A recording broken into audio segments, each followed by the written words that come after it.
Mon petit ami et moi vivons dans une zone rurale du nord du Michigan. La ville la plus proche est à environ 30 km et la suivante est presque 2 fois plus loin. Nous vivons juste à côté d'une immense forêt nationale, donc nous avons énormément d'animaux sauvages. Pour en venir à notre histoire, mon petit ami travaille de nuit. Souvent, je l'emmène au travail et je vais le chercher, donc nous sommes souvent sur la route la nuit. Une nuit, il y a 2 ou 3 semaines, j'allais le récupérer à la salle de sport après son service. J'avais nos chiens avec moi, un Doberman de 2 ans et un Husky de 14 ans. Nous avons pris un virage près de chez nos voisins qui ont un grand pâturage avec un seul cheval. En 4 ans, je ne l'ai jamais vu dehors après la tombée de la nuit. Il se retire dans son abri quand la lumière disparaît et n'en sort qu'au lever du jour. On peut voir l'intérieur de son abri en prenant ce virage. Nous sommes arrivés à la lisière des arbres au fond du pâturage et je l'ai vu. Ça ressemblait au cheval, mais dès la première seconde, j'ai su que ce n'était pas lui. Il était 4h30 du matin, je venais juste de le voir dans son abri. Tous mes poils se sont hérissés, mon cœur s'est emballé et j'ai ressenti une sensation très étrange. J'ai dû freiner en même temps car nous arrivions à un stop.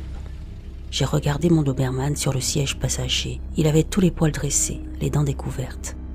Il a laissé échapper un grognement guttural que j'ai senti dans ma poitrine. Je ne l'avais jamais vu comme ça.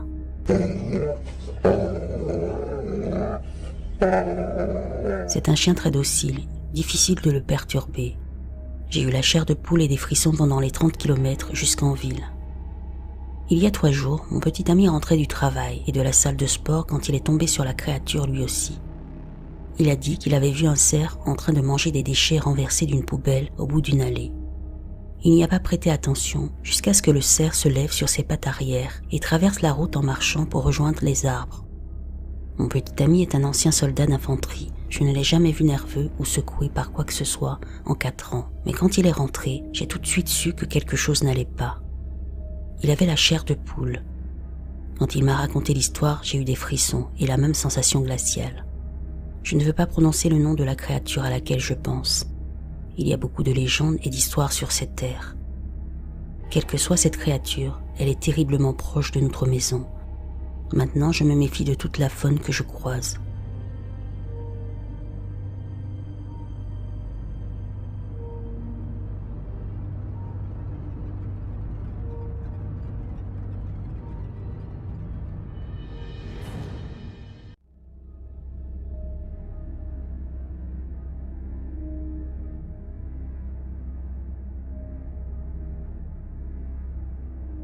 Mon ami et moi faisions du vélo sur un sentier non éclairé entre 2 quartiers vers 19h40. Le sentier est entouré d'une densité d'arbres légère à moyenne. Nous avons eu une rencontre avec un humanoïde qui nous a profondément perturbés tous les deux. En roulant, nous avons vu une petite lumière blanche extrêmement brillante devant nous. Elle était aussi petite en son centre qu'une lampe de poche classique, mais bien plus lumineuse qu'un phare de voiture. Lorsque nous nous sommes arrêtés et avons dirigé nos lampes de vélo vers elle, la lumière s'est éteinte instantanément. En environ 2 secondes, l'entité s'est déplacée d'environ 27 mètres pour se placer derrière un arbre proche de nous. La vitesse était totalement floue, impossible à suivre. Elle a tenté de se cacher derrière un arbre d'environ 75 cm de diamètre, mais elle était trop large pour être complètement dissimulée. Nous avons crié et pointé nos lampes directement sur elle, mais elle est restée parfaitement immobile. Pas un seul mouvement, pas un frémissement. Au moment où nous avons tourné nos vélos pour partir, nous avons entendu un unique crunch très lourd dans les feuilles, comme un pas puissant. La créature était grande, 2 mètres environ. Le détail le plus troublant était la longueur des bras. La partie supérieure, de l'épaule au coude, mesurait au moins 90 cm. Les membres étaient massifs et musclés, environ 12 à 15 cm d'épaisseur. Il semblait avoir les bras croisés sur la poitrine en se tenant derrière l'arbre. La peau avait un éclat particulier, similaire au matériau synthétique d'un blouson aviateur vert foncé. Au niveau de son comportement, il ne réagissait ni comme un humain, ni comme un animal connu. Aucun signe de peur, aucun son, et il utilisait une source lumineuse d'une intensité inhabituelle qui ne ressemblait pas à une lampe de poche classique. Quelqu'un a-t-il déjà vu quelque chose avec de telles proportions ? Les bras de 90 cm et la vitesse extrême sont ce qui nous inquiète le plus.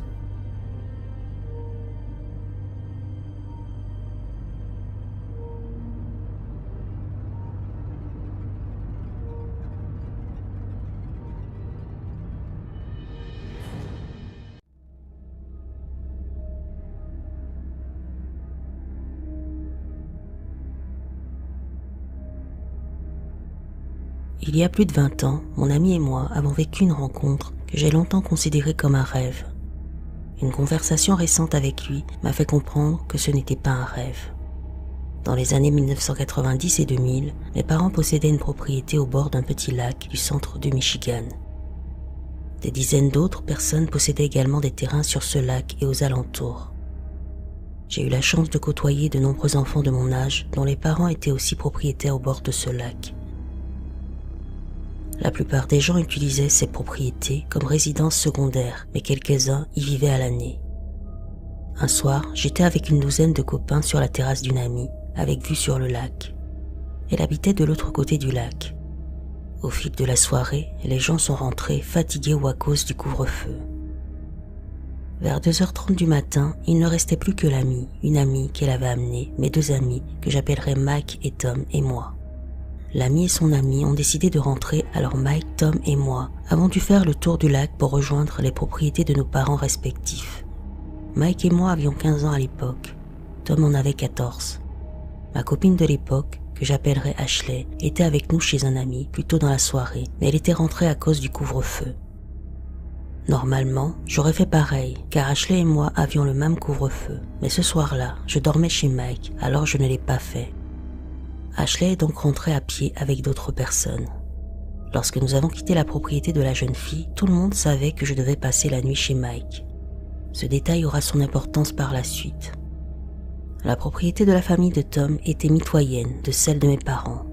Mike habitait 2 rues plus loin, à environ 10 minutes à pied de chez nos parents. Sur le chemin du retour, Mike m'expliquait qu'il faudrait faire attention à ne pas réveiller sa sœur et sa mère une fois arrivé chez lui. Tom a alors suggéré qu'il avait installé une tente sur le terrain de ses parents et a proposé qu'on y dorme tous ensemble. Mike et moi avons accepté. De retour chez Tom, nous nous sommes tous installés à nos emplacements dans les tentes.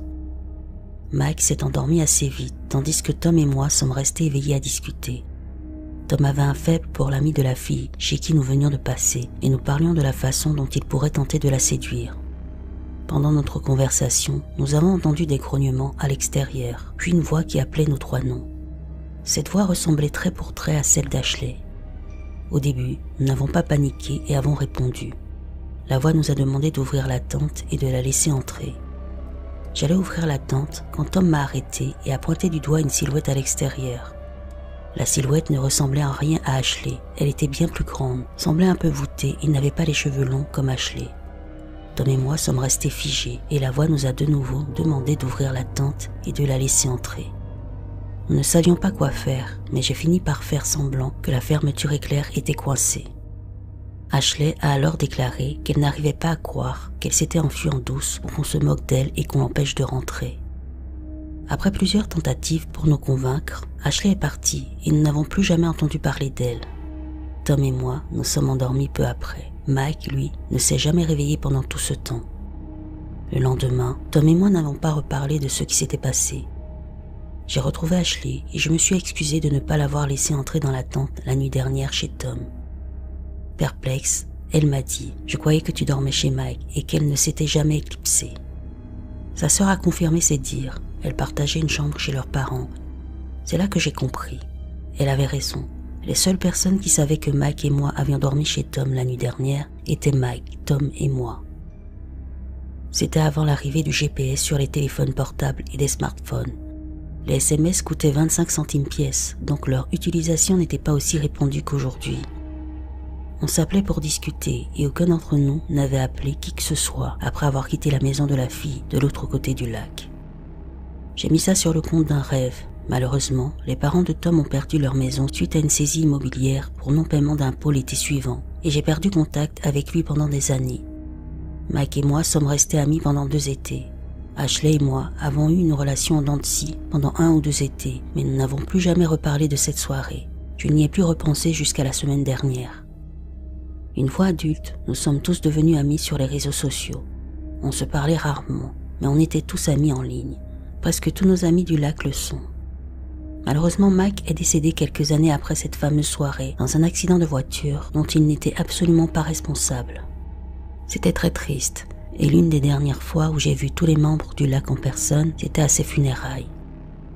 La semaine dernière, Tom et moi avons commencé à échanger des textos via Messenger à propos des Lions de Détroit. Et il a mentionné cette soirée pour une raison quelconque, en disant à quel point nous avions été stupides d'avoir eu peur et de ne pas avoir laissé Ashley entrer dans la tente. À ce moment-là, j'ai eu un mauvais pressentiment.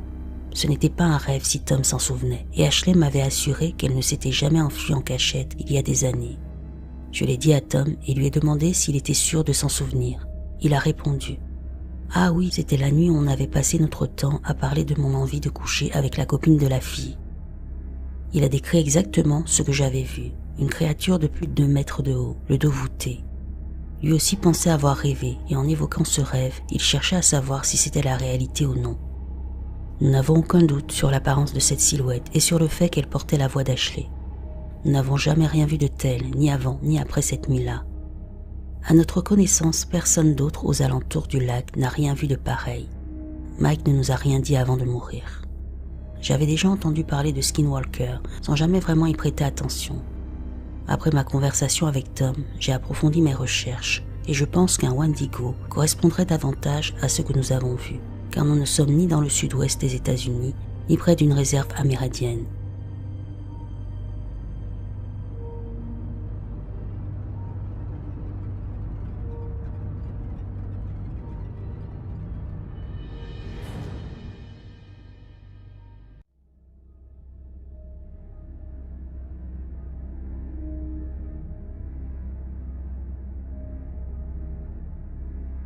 C'était en juillet 2019. Je faisais du vélo le long de l'allée interminable qui mène à la maison de ma grand-mère, à Howell, Michigan. Le coin est profondément enfoui dans les bois, totalement isolé, et la maison la plus proche se trouve à presque 2 km. À cette heure-là, le soleil commençait à se coucher, projetant une lumière dorée entre les arbres. C'est à ce moment précis que je l'ai vu. Une énorme silhouette sombre a littéralement sauté au-dessus de moi. Pas un oiseau. Impossible. C'était bien trop massif, bien trop rapide, et la façon dont ça s'est déplacé n'avait rien de naturel. Le temps que je me retourne, la chose avait déjà disparu. J'ai scruté le ciel, le chemin, les bas-côtés, cherchant la moindre trace, mais il n'y avait rien, comme si la créature n'avait jamais existé. Plus tard dans la soirée, le chien de ma grand-mère, Cody, a demandé à sortir. Dès qu'on a ouvert la porte, il s'est précipité vers les bois et s'est mis à aboyer frénétiquement, pas un aboiement normal. Un aboiement profond, agressif, celui qui ne réserve qu'aux choses vraiment imposantes, comme une voiture ou un intrus. C'est comme s'il avait perçu exactement ce que j'avais vu plus tôt. On a fini par réussir à le faire rentrer, mais il n'a jamais cessé de fixer la lisière des arbres, les poils hérissés, comme si quelque chose l'observait encore. 1 an plus tard, l'histoire s'est répétée. Je conduisais sur une petite route isolée avec un ami. Sans prévenir, une forme gigantesque, massive, sombre, a traversé la route à une vitesse inimaginable. Sa tête ressemblait à celle d'un chien, mais je n'en suis pas sûr. Mon ami l'a vu aussi. Il a immédiatement dit « C'était quoi ça ?» On a pensé que c'était peut-être un taureau ou quelque chose comme ça, mais il n'y a pourtant aucune ferme dans cette zone, aucun bétail, aucun cheval. Et surtout, aucun animal connu ne peut courir aussi vite. La créature a disparu dans les bois en une fraction de seconde, exactement comme la première. Les 2 fois, la chose était immense, noire, d'une rapidité impossible et capable de disparaître presque instantanément.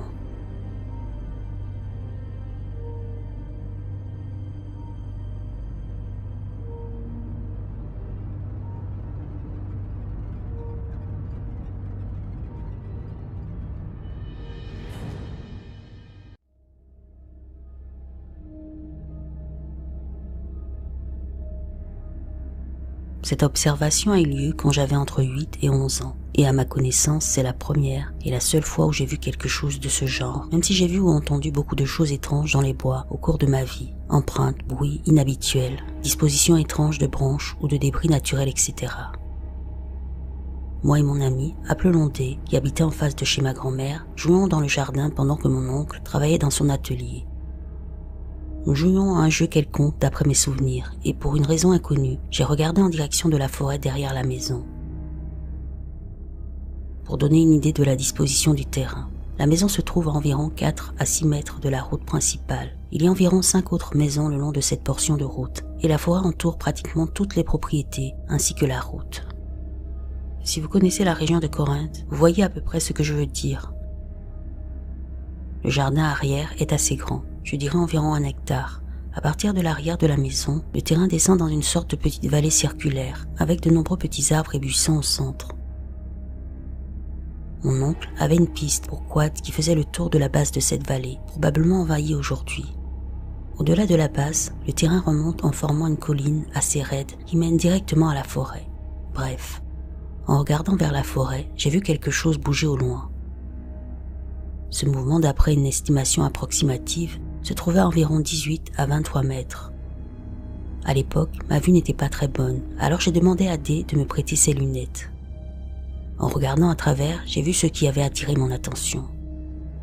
À cet âge-là, je croyais aux cryptides. Ma croyance s'est un peu atténuée avec le temps, mais ce que j'ai vu était soit l'une de ces créatures, soit un gorille échappé d'un zoo. Et à ma connaissance, il n'y a aucun zoo près de chez ma grand-mère. Cette chose était immense et je pouvais distinguer sa musculature et sa couleur. Elle marchait à quatre pattes, de dos par rapport à nous, en remontant la colline vers la forêt, de l'autre côté de la petite vallée, avec les buissons entre nous. Elle était principalement noire, mais la lumière du soleil sur sa fourrure lui donnait une teinte brunâtre. Ça ne pouvait pas être un ours noir.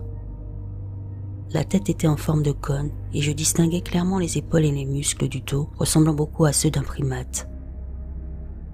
Elle est restée dans la clairière environ 15 secondes avant de disparaître dans les bois. Je me souviens que nous étions tous les deux effrayés, mais aussi excités d'avoir probablement vu cette créature. Les histoires que ma grand-mère me racontait à propos de bruits étranges dans les bois prenaient soudain beaucoup plus de sens. Elle pensait que c'était des panthères ou des lynx, ce qui est possible, mais on ne peut jamais être totalement sûr. Je n'ai raconté cette histoire qu'à très peu de gens, pour éviter d'être traité de fou ou d'enfant trop imaginatif. Mais quelles sont les chances que deux personnes voient exactement la même chose si ce n'était que mon imagination? Oui, j'ai parfois des doutes sur cet événement, mais j'aime croire que ce que j'ai vu était bel et bien un Sasquatch.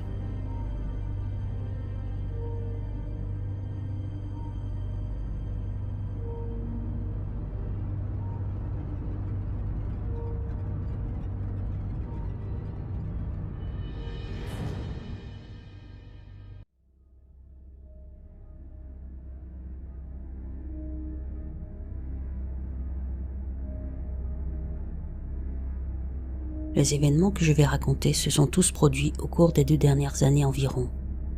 Je suis passionné d'horreur, donc je connais bien les cryptides, créatures, légendes, etc. Mais je n'ai aucune explication raisonnable pour ce qui se passe en ce moment.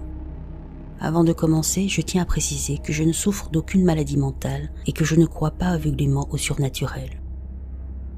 La propriété où je vis appartient au côté paternel de ma famille depuis des générations. Elle se trouve à la campagne et la maison est un manoir, plutôt agréable d'ailleurs. La forêt entoure la propriété et s'étend sur environ 2 km derrière. La maison actuelle est relativement récente comparée à l'âge du terrain. Il y a environ 100 ans, une femme à cheval aurait cambriolé l'ancienne maison, volé toute l'argenterie, mis le feu à la bâtisse puis disparu.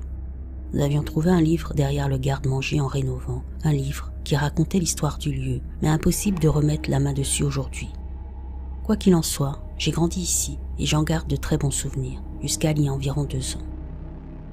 J'avais invité mes camarades de groupe à dormir chez moi, car nous avions un concert pas loin le lendemain.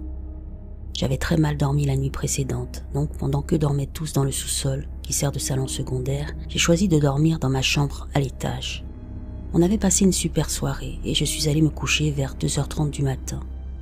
Juste au moment où j'allais m'endormir, un bruit venant de l'avant de la maison m'a réveillé d'un coup. J'habite au 2e étage et j'avais laissé ma fenêtre ouverte parce que c'était l'été. Le bruit que j'ai entendu ne ressemblait à rien de ce que j'avais pu entendre dans ma vie. C'était un cri incroyablement puissant et perçant. Chaque cri durait 4 à 5 secondes et entre chacun d'eux, on entendait une respiration tout aussi profonde et rauque, comme si la créature hurlait depuis des heures. Mais c'était impossible, tout avait commencé soudainement juste devant ma maison. Au début, j'ai pensé qu'il s'agissait d'un homme blessé, parce que ça sonnait désespéré, mais plus j'écoutais, moins j'y croyais. Ce qui m'a vraiment glacé, c'est le bruit de sa course. Je sais que beaucoup d'animaux peuvent produire des cris ressemblant à ceux d'un humain, et j'ai vraiment essayé de trouver une explication naturelle. Mais cette chose courait sur 2 jambes. Je l'entendais distinctement sur le gravier. Et non seulement elle courait sur 2 jambes, mais elle courait extrêmement vite. Au début, je ne pouvais pas bien l'estimer parce qu'elle tournait autour de la cour. J'étais complètement paralysé. Il faut beaucoup pour me faire peur, mais là, c'était au-delà de tout ce que j'avais vécu. Je me sentais menacée vraiment, comme si j'osais regarder par les stores, elle me verrait, et je n'osais même pas imaginer ce qui se passerait ensuite. Je suis restée immobile pendant ce qui m'a semblé être des heures. Finalement, la chose est partie en courant, toujours en hurlant. C'est là que j'ai compris à quel point elle était rapide, probablement presque 2 fois plus rapide qu'un humain normal. Ça m'a terrifiée. Je marche dans ces bois tous les jours, parfois même la nuit. Quand les cris ont cessé, je suis restée assis un moment. J'ai essayé d'enregistrer le son avec mon téléphone, mais on n'entend presque rien. J'ai dû compresser l'audio pour distinguer quelque chose. J'ai attendu qu'elle revienne, mais rien. Je suis descendue en courant voir mes amis qui étaient encore éveillés devant un film nul. Ils ont vu immédiatement que j'étais secouée. Vous avez entendu ça? Entendu quoi? Les cris. Ils n'avaient rien entendu. La télé était forte et toutes les fenêtres du sous-sol étaient fermées. Je leur ai tout raconté. Ils ont fait semblant d'y croire, mais je sais qu'ils pensaient que j'avais halluciné. Une fois la panique retombée, je me suis écroulée dans mon lit. Les mois suivants, j'étais paranoïaque dans les bois. Je les évitais autant que possible, mais c'était difficile. Tous les chemins vers la maison passent par la forêt. Quand les jours ont commencé à raccourcir, j'éteignais même la lumière arrière de mon vélo pour ne pas être repéré par quoi que ce soit. Rien ne s'est passé pendant un moment. Puis il y a quelques mois, mon chien a commencé à agir bizarrement. La nuit, quand je descendais chercher quelque chose au frigo, il restait assis devant la grande porte qui donnait sur le reste de la maison. Ma maison est très longue. Depuis la cuisine, on voit tout le couloir. Il fixait l'obscurité, immobile, sans répondre quand je l'appelais. Ses yeux étaient rivés sur le vide. C'était inquiétant, mais je n'y ai pas trop pensé. Quelques nuits plus tard, je le trouve assis devant la porte d'entrée. Je pense qu'il veut sortir, alors je le laisse faire. Il fonce dehors à toute vitesse et disparaît dans les bois. Je ne veux pas qu'il se blesse, donc je prends une lampe torche et je sors. J'avance un peu dans le jardin en l'appelant. À environ 50 mètres de la maison, j'entends des bruits de feuillage tout près. Je pense que c'est lui, alors j'attends. Puis le cri retentit de nouveau, le même. Il venait des bois et tous les oiseaux se sont envolés d'un coup. Quelques secondes plus tard, mon chien surgit en courant de la même direction. On détale tous les deux vers la maison. Le jardin est un grand espace ouvert et je me suis sentie exposée, vulnérable. On rentre, je verrouille la porte. Les cris continuent au loin. Je n'ai presque pas dormi cette nuit-là. Quelques mois ont passé et j'avais presque oublié ces cris. Jusqu'à il y a quelques jours, alors que j'essayais de dormir, j'ai entendu un bruit. Quelque chose frappait contre les murs de la maison. Ça n'a duré que quelques secondes, mais c'était clair. Depuis, ça arrive tous les soirs. Et cette nuit-là, c'était différent. Ça tapait à ma fenêtre, au 2e étage. J'ai peur, mais je n'ai aucune raison valable d'appeler la police. J'ai envisagé l'hypothèse d'un renard. Il y en avait beaucoup dans la région quand j'étais enfant, mais ces dernières années, il n'y en a plus. Je connais très bien le cri d'un renard. C'est terrifiant, oui, mais ça ne ressemble pas du tout à ce que j'ai entendu. La faune locale dans cette partie de la Suède est très limitée, sangliers, lynx et renards. Les lynx sont extrêmement rares, et je suis presque sûre qu'il n'y en a pas dans ces bois. Pareil pour les sangliers.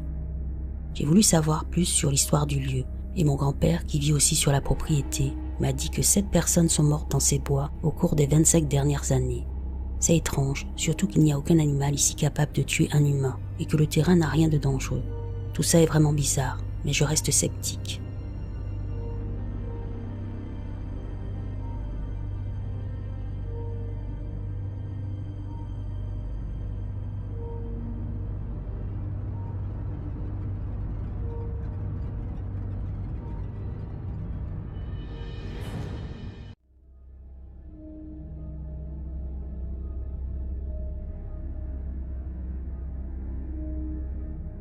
J'avais un peu oublié cette histoire jusqu'à ce que mes collègues et moi parlions de choses étranges qui nous étaient arrivées dans le passé.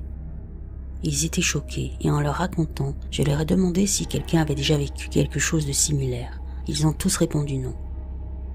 C'était ma 2e année de lycée. À l'époque, je sortais avec un garçon, appelons John, et ma meilleure amie Kelly et moi devions aller à une fête avec lui. Kelly y allait avec un ami de John, Max, un double rendez-vous en quelque sorte. Nous sommes restés à cette fête jusqu'à environ 3 heures du matin. Ensuite, nous avons décidé d'aller chez John avant qu'il ne nous ramène, Kelly et moi, chez elle. Kelly et Max sont montés dans le loft, tous les deux très ivres, tandis que John et moi sommes allés dans sa chambre pour regarder un film. Vers 5 heures du matin, on s'est dit qu'il valait mieux rentrer. John est monté chercher Kelly et Max, pendant que je sortais discrètement par la fenêtre de la chambre d'amis pour aller démarrer la voiture. Je saute par la fenêtre et comme John vit dans les contreforts, l'herbe derrière sa maison fait environ 1,20 m à 1,50 m de haut. J'ai entendu quelque chose bouger dans l'herbe, mais il faisait très sombre et je ne voyais presque rien. Une faible lumière du porche éclairait un peu, juste assez pour que je voie quelque chose d'environ 2,10 m à 2,40 m courir dans l'herbe. Ce n'était pas une course normale, ses genoux montaient presque jusqu'à sa poitrine à chaque pas. La chose était extrêmement maigre. Je me suis figé, j'étais terrifié et aussi épuisé vu l'heure. Au début j'ai cru que c'était mon ombre, mais j'ai vite changé d'avis en voyant sa façon de courir. Puis ça s'est arrêté net, je ne pouvais pas voir son visage ni aucun trait humain. Il faisait trop sombre. J'ai baissé les yeux pour allumer la lampe de mon téléphone et quand j'ai relevé la tête, la chose avait disparu. Alors j'ai couru aussi vite que possible jusqu'à la voiture et j'ai verrouillé toutes les portes. Peu après, Kelly et John ont couru jusqu'à la voiture. Ils avaient laissé Max à la maison, trop ivre pour se faufiler dehors. Kelly était terrorisé, je l'ai vu à son visage. John semblait calme, mais il voulait juste l'installer à l'arrière. Ils sont montés dans la voiture et Kelly a commencé à parler de la même chose qu'elle avait vue. Même silhouette, même façon de courir, tout pareil. John lui a dit qu'elle était juste ivre et qu'elle délirait. Mais j'ai fini par avouer que je l'avais vue aussi. Là, John est devenu vraiment effrayé. Il a dit qu'il avait entendu quelque chose, mais qu'il avait pensé à un cerf ou un animal dans l'herbe. On a conduit jusqu'à chez Kelly en silence. Le lendemain matin, quand elle et moi nous sommes réveillés chez elle, elle ne se souvenait de rien. Au final, seul John et moi nous rappelons de cette nuit, et je suis le seul à me souvenir de ce que j'ai vu. La maison de John n'avait pas de caméra à l'époque, donc aucune image pour vérifier. Je ne parle plus ni à John ni à Kelly aujourd'hui, mais chaque fois que j'y repense, ça me glace encore. Je me demande s'ils y pensent aussi. Je sais que ce que j'ai vu n'était pas humain, mais parfois je me demande si mon esprit n'a pas rendu le souvenir plus effrayant qu'il ne l'était vraiment.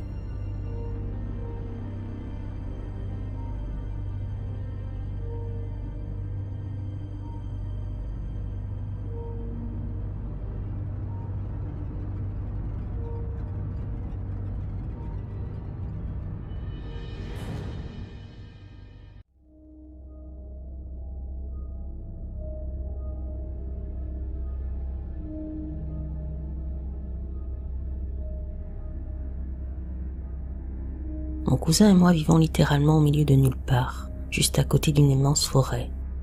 Au fond de cette forêt, il y a un vieux kiosque où l'année dernière, on s'est amusé à essayer de faire venir un démon. On ne pensait pas vraiment aux conséquences à l'époque. On a entendu quelques trucs qu'on n'a jamais pu expliquer. On a appris la leçon. Voici l'histoire. Il n'y a pas longtemps, la lune avait une teinte orange et toute la zone était couverte de brouillard. On s'est dit que c'était la nuit parfaite pour vérifier s'il y avait une quelconque activité paranormale dans la forêt, sans rien invoquer cette fois. On a garé la voiture et commencé à marcher, mais l'ambiance était vraiment étrange. Au bout de 5 minutes seulement, on a fait demi-tour vers la voiture, alors qu'on fait normalement une balade d'1 heure.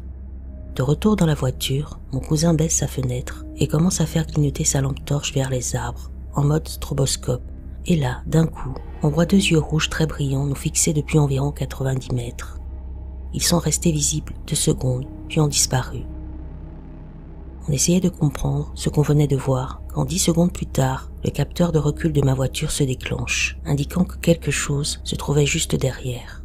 C'est le seul fait objectif de l'histoire.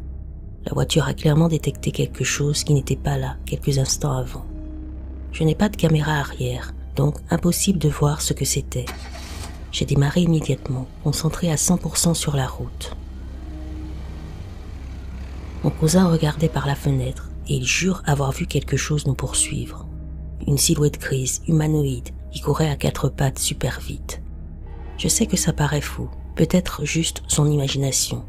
Mais est-ce que quelqu'un ici a déjà vécu quelque chose d'un tant soit peu similaire ?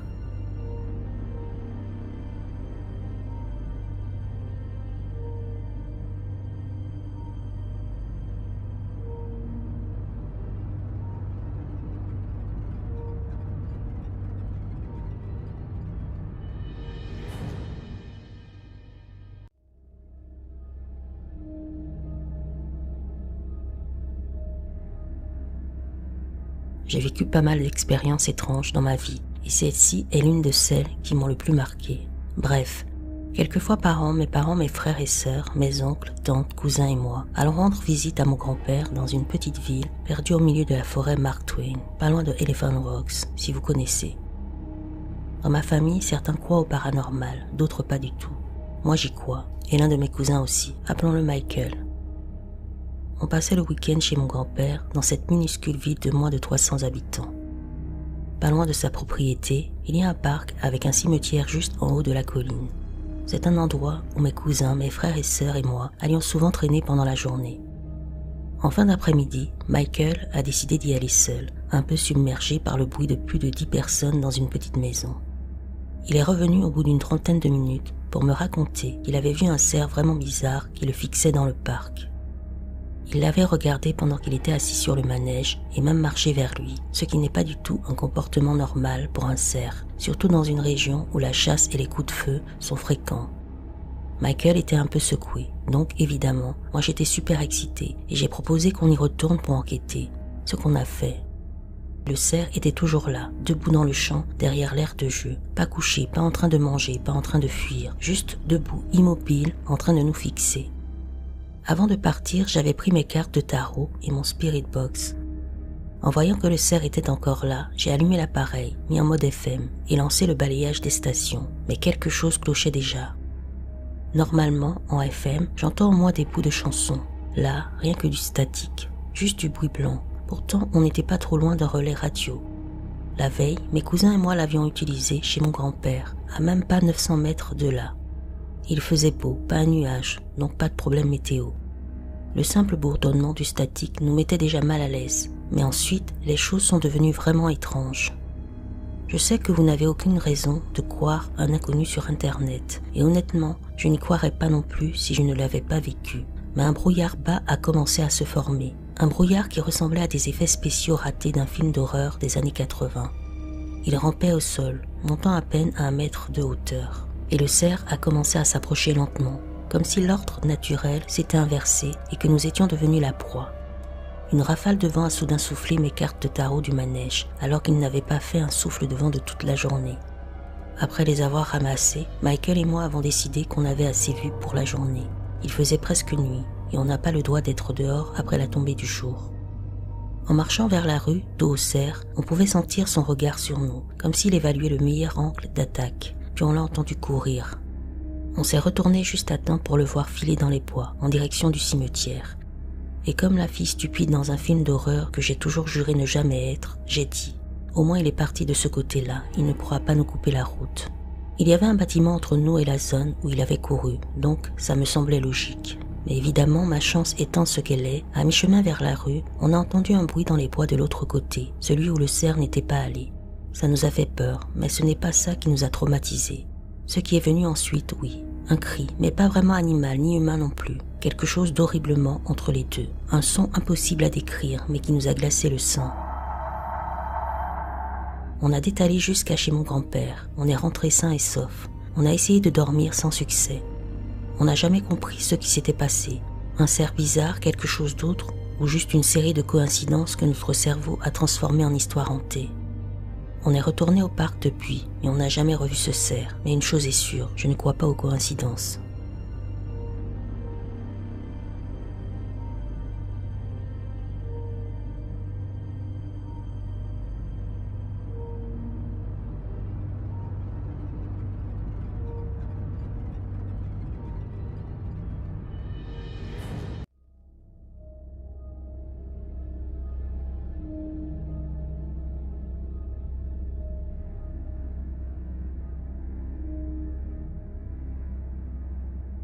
Mon fiancé et moi faisions du camping comme on l'avait déjà fait plein de fois dans un parc d'état qu'on adore.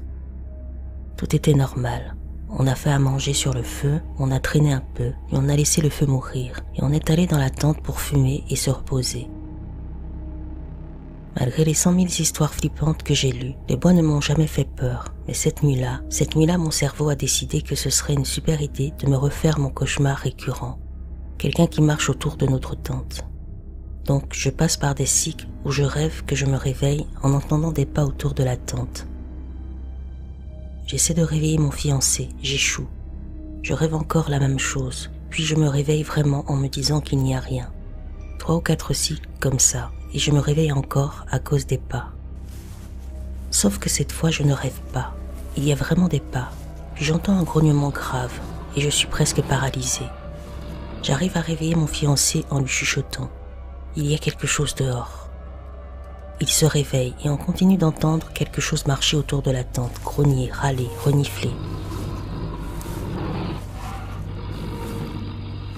On est en train de se pisser dessus. On n'arrive pas à savoir si c'est gros. Ça en a l'air, vu les sons, mais j'espère que les pas sont amplifiés par l'écho des bois et que c'est juste 3 écureuils super vénères. On essaie de regarder dehors, mais on ne voit rien. Les bruits se déplacent vers les bords du site, et là, ça se met à hurler. Des cris d'animaux, des hurlements, des sons de bêtes enragées, puis silence, puis ça revient de l'autre côté de la tente.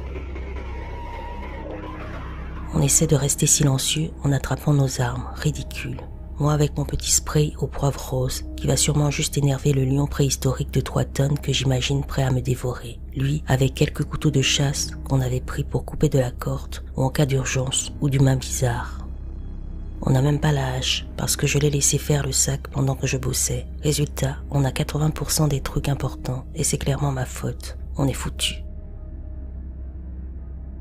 Maintenant, ça hurle le long du site.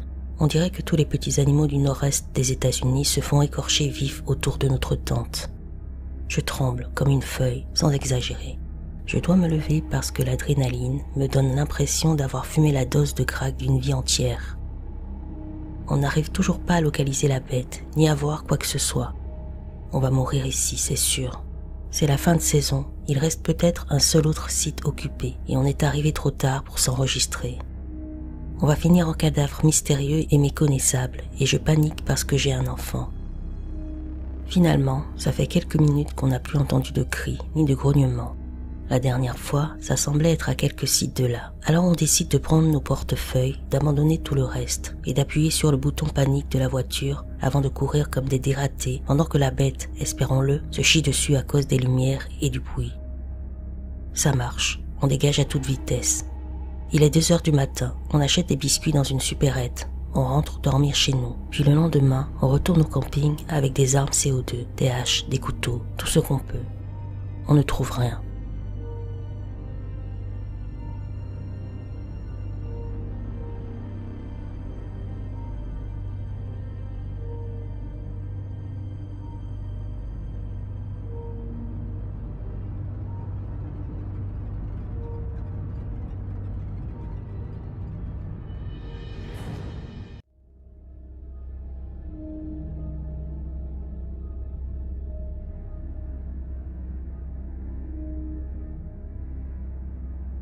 Pour le contexte, je vis sur des terres tribales. Je ne suis pas membre de la tribu, juste contre la forêt nationale olympique dans le nord-ouest du Pacifique.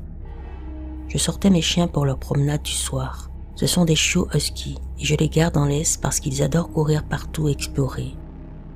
Ils ont fait leurs besoins, ont reniflé un peu partout et m'ont entraîné sur le chemin de terre qui fait le tour de ma propriété.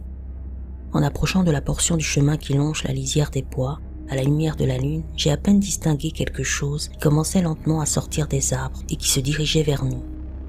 À cet endroit, c'est environ 90 mètres de ma maison et 30 mètres de la vraie lisière. Entre les deux, il y a surtout des ajoncs, des buissons et quelques petits arbres. J'ai immédiatement ramené mes chiens à l'intérieur. J'ai attrapé mon fusil et ma lampe frontale et je suis sorti pour voir ce que j'avais aperçu. Je suis retourné sur le chemin de terre jusqu'à l'endroit qui n'est qu'à une quinzaine de mètres de la lisière. Là, à environ 10 mètres dans la zone entre ma propriété et les arbres, j'ai vu 3 paires d'yeux réfléchissant dans les feuillages. J'ai supposé que c'étaient des cerfs. Les 3 ont levé la tête vers moi, et après un moment, 2 d'entre eux ont commencé à s'éloigner vers les arbres. Mais le 3e est resté immobile. Il me fixait directement sans bouger. J'ai sifflé vers lui, malgré les avertissements du folklore, disant que c'est une invitation pour d'autres choses. Et presque immédiatement, les yeux sont montés, beaucoup plus haut que leur position initiale. Comme si la chose s'était levée sur ses pattes arrière. Là, j'ai été glacé. J'ai reculé en direction de ma maison en traversant la cour sans quitter les yeux de ma lampe frontale. Je regardais juste assez derrière moi pour ne pas trébucher sur une branche. Les yeux ne sont jamais redescendus. Ils ne se sont jamais déplacés. la chose est restée parfaitement immobile, me fixant tout le long de mon retour.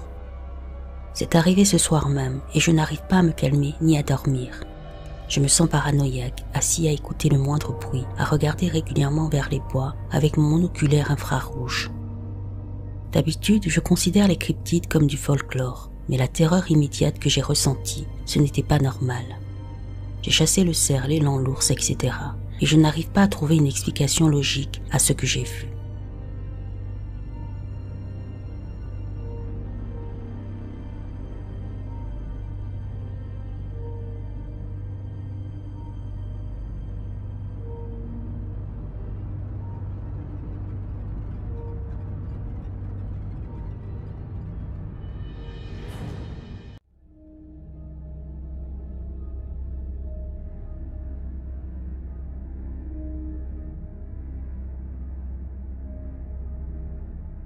L'histoire suivante est arrivée à l'un de mes amis les plus proches. Il me l'a raconté le lendemain matin, assis dans sa cuisine, très bouleversé et effrayé. Cela m'a profondément marqué, car cet ami est l'une des personnes les plus courageuses et capables que j'ai jamais rencontrées. Pour montrer à quel point il est calme et difficile à impressionner, je vais raconter un épisode de son passé. Alors qu'il dormait à l'arrière de son pick-up une nuit, dans une zone très isolée du désert du sud-est de l'Idaho, il m'a dit qu'il avait été tiré d'un sommeil profond par la sensation désagréable d'être observé. En ouvrant les yeux, il a été surpris de voir un visage gris, poilu, humanoïde, penché au-dessus du bord de la benne, en train de le regarder dormir. Il s'est redressé d'un coup, surprenant la créature qu'il a vue s'enfuir à travers les buissons de sauge et les roches volcaniques. Quand il m'a raconté ça, je lui ai demandé « Qu'est-ce que tu as fait ?» Il a répondu « Je me suis rendormi, j'étais fatigué. » Comme je l'ai dit, pas du genre à paniquer. Alors quand je l'ai vu ce matin-là dans sa cuisine, effrayé et secoué, ça m'a profondément touché. Voici l'histoire. Mon ami et moi venions de déménager à Portland, dans l'Oregon, après l'université. Un jour, il m'a demandé s'il pouvait emprunter mon 357 Magnum pour une chasse à l'arc au cerf qu'il prévoyait le week-end suivant. Il ne pensait pas en avoir besoin, mais il était inquiet à cause de la forte population d'ours dans la zone où il allait chasser. Je le lui ai prêté. Il est arrivé sur le site de chasse, au fond des bois, au bout d'une route forestière, vers le crépuscule. Voulant commencer à chasser dès le lendemain matin, il a enfourché son VTT dans l'obscurité pour rejoindre l'endroit où il avait installé son affût, afin d'y répandre un peu d'odeur et vérifier que ses couloirs de tir étaient dégagés. Alors qu'il était accroupi, en train de verser de l'urine de biche en chaleur sur un buisson, il a senti une présence derrière lui. Il s'est levé et s'est retourné, cherchant la seule lumière qu'il avait apportée. Une petite lampe LED de porte-clés qui s'allume quand on la presse.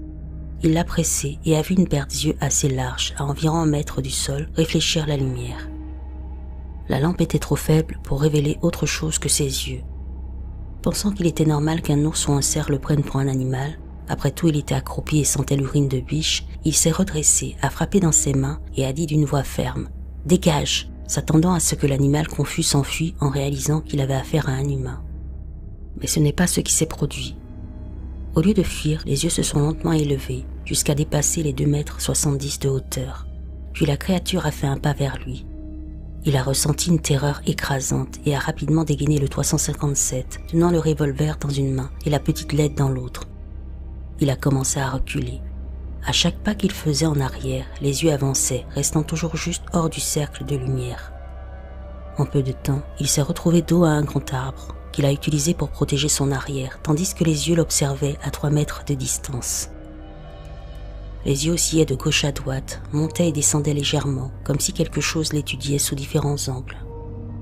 Même s'il ne voyait jamais réellement la créature, il sentait qu'elle était immense. Sa façon de se déplacer, le bruit des feuilles et des brindilles sous ses pas, la quantité d'air qu'elle inspirait et expirait, et surtout la hauteur des yeux au-dessus de lui. Tout indiquait un être de proportions gigantesques. Après ce qui lui sembla une éternité, il perdit les yeux de vue, mais il pouvait entendre l'animal tourner autour de lui. Plus d'1 heure passa sans bruit ni apparition. Assis contre l'arbre, le revolver armé à la main, il décida qu'il était temps de quitter les lieux.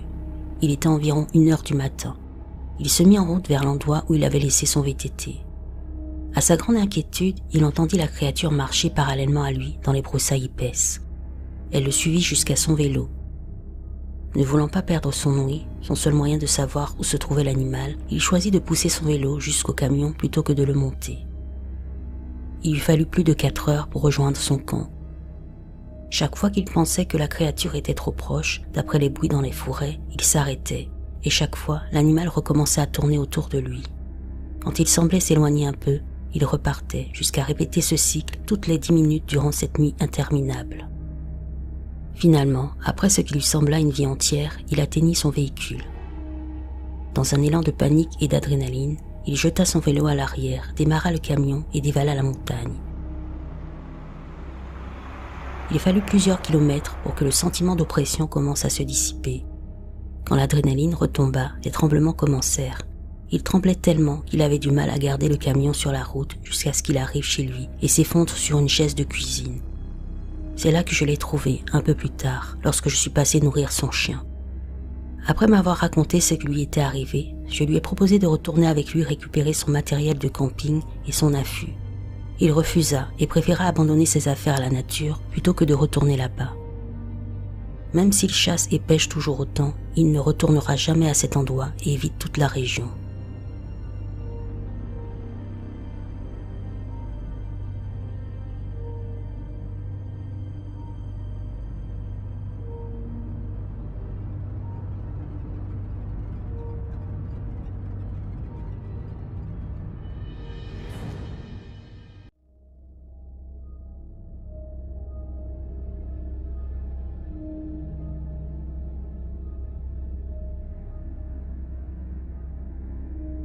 Mon mari et moi sortons toujours le chien avant de dormir, entre 22h et 1h du matin. Il a beaucoup plu ces derniers jours, à Tulsa, Oklahoma, et j'allais sortir seule dans la cour, mais mon mari a insisté pour venir au cas où. Je marche devant pendant qu'il ferme la porte et je l'entends dire « Hello ». Je me retourne. Personne. Il me rejoint sans rien ajouter. Le chien et moi avançons encore un peu, et je remarque qu'il regarde constamment derrière nous. La cour de notre immeuble est un grand espace d'herbe entouré d'appartements en forme de U avec des escaliers sur les côtés. Personne dehors, ce qui est étrange car vers 23h, on croise toujours quelques voisins, même s'il fait un peu froid. Mon chien se met à aboyer. Je lui dis de se taire, mais il fixe le toit. Je me retourne, je lève les yeux et quelque chose nous regarde depuis le haut du bâtiment. J'ai l'impression de l'avoir observé pendant 3 minutes, même si c'est difficile à décrire. C'était blanc, avec des yeux creux, des bras blancs, mais pas du tout humains, et une tête longue, presque comme celle d'un dauphin blanc. Mon mari lâche. Je suis pas assez défoncé pour ce genre de conneries, ce qui me fait le regarder, et quand je me retourne, la chose a disparu. Je me dis que j'ai dû halluciner, ou que quelqu'un essayait de nous faire peur. Je rejoins mon mari, mais il se recule, visiblement contrarié. Je pense qu'il m'en veut de l'avoir forcé à sortir dans le froid, alors je lui dis de rentrer, et que je vais finir la promenade du chien. Il ne pleut plus, mais on entend des bruits métalliques sur les toits. Il secoue la tête, refuse de me laisser seule. Le chien est nerveux, alors on rentre tous les trois. Mon mari et le chien marchent devant, moi un peu derrière. C'est là que j'entends un gros bruit métallique dans les escaliers. Notre appartement est dans le même couloir, donc j'arrive presque à la porte. Je me retourne et je vois la créature dans les escaliers. Je commence à reculer, je me sens très mal, l'angoisse monte d'un coup. Alors je cours jusqu'à la porte pour regarder discrètement et demander le téléphone de mon mari. Avant qu'il me le donne, j'entends un bruit étrange à l'autre bout du couloir, à l'opposé de la créature. Je me retourne d'un coup et j'aperçois l'arrière de la chose, qui ressemble à un cerf blanc sans poils. Mon mari me tire à l'intérieur et ferme la porte. Il m'avoue qu'il a été effrayé dès le début, que son esprit lui a joué des tours, puis il décrit exactement ce que j'ai vu. Il l'a aperçue au bout du couloir quand on est sorti, puis encore quand elle nous observait depuis le toit. D'où sa remarque, je suis pas assez défoncé pour ça. Après ma crise d'angoisse, je lui ai expliqué ce que j'avais vu. Je ne sais pas ce que c'était, mais c'était énorme, rapide et pas humain.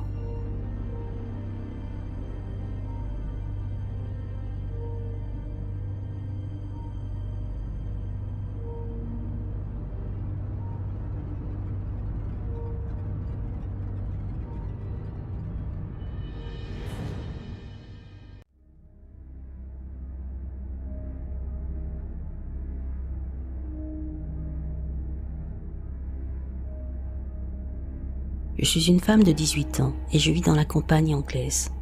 Ce soir-là, j'étais avec mes amis, une fille de 18 ans, appelons-la Alex, et un garçon de 19 ans, appelons-le Sam. Tout avait commencé comme une sortie improvisée pour fêter la fin de notre dernière journée de cours. Après être rentré chez moi, Lex m'a proposé de sortir faire un tour en voiture, juste rouler dans notre comté pour passer le temps, profiter de l'excitation de la fin des études, même si on n'avait pas les moyens de sortir fêter ça. Après avoir vu quelques amis, on est allé chercher Sam. Il vit dans un petit village rural complètement isolé, ce qui n'est pas du tout notre environnement habituel. En roulant sur ces petites routes étroites et défoncées, on a toutes les deux ressenti une sensation étrange, comme si on était observé, et pas par des habitants, par quelque chose d'inhumain.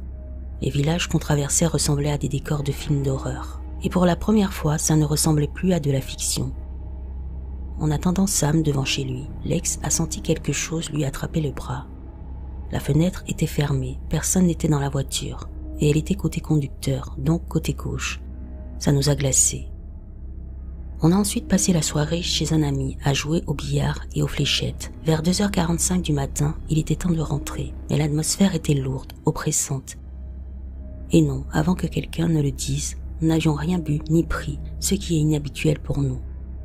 On a commencé le trajet pour amener Sam chez lui. Sur la route, on s'est arrêté dans un village pour s'asseoir dans un cimetière. Idée un peu bizarre, mais j'étais la goth du groupe, donc je devais prouver que je pouvais le faire. On est resté respectueux, évidemment, mais encore une fois, cette sensation d'être observé par quelque chose de non humain était là. On a repris la route, on a croisé les animaux habituels, cerfs, lapins, hérissons, renards, rien d'anormal, jusqu'à ce qui a suivi. Alors qu'on approchait du village de Sam, une petite créature noire d'environ 60 cm a traversé la route devant nous. Elle était humanoïde, marchait sur deux jambes avec des yeux brillants reflétant les phares. Au début, on a pensé à un animal, jusqu'à ce qu'on remarque qu'elle avait aussi des bras humains et des jambes étrangement humaines. Puis elle a filé dans l'herbe de l'autre côté de la route, plus vite que n'importe quel animal qu'on avait vu cette nuit-là. En repartant, Sam et moi l'avons vue nous observer depuis les herbes avant de disparaître. Après avoir déposé Sam, Lex m'a ramené chez moi, et là, ça a empiré. Il était 3h15, on a remis la musique et Google Maps pour sortir du village, et soudain, nos deux téléphones ont commencé à bugger en même temps. Un seul téléphone qui glitch, ok, mais deux, simultanément, exactement au moment où on repassait près de l'endroit où on avait vu la créature, c'était autre chose. Les routes devenaient confuses, comme si on tournait en rond. On avait l'impression d'être dans une réalité décalée, ou sous l'influence de quelque chose de surnaturel. Alors, qu'est-ce que c'était ?